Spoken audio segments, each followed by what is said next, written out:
नमस्कार मंडळी, हॉटेलची चव विसरेल अशी भाजी आपण बनवूयात आज.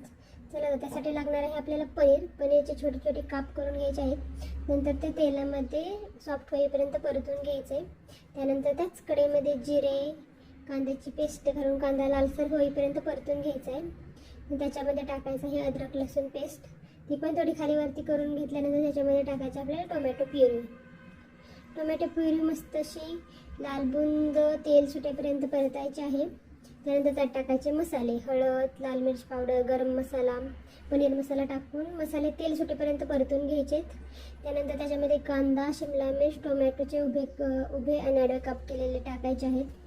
थोडंसं परतून घ्यायचं आहे. नंतर त्यामध्ये टाकायचं आहे पनीर. लागेल असं थोडंसं पाणी टाकून थोडीशी ग्रेव्ही बनवून घ्यायची. आपल्याला लागेल तशी चवीनुसार मीठ टाकून झाकून ठेवायचं. नंतर बघा, काही मस्त पनीरची भाजी तयार झालेली आहे. वरून कसुरी मेथी आणि कोथिंबीर टाकून गार्निश करायचं आहे. हॉटेल स्टाईल मस्त कढाई पनीर तयार आहे. घ्या की मग वाढून. रेसिपी आवडली असतात लाईक आणि सबस्क्राईब करायला विसरू नका.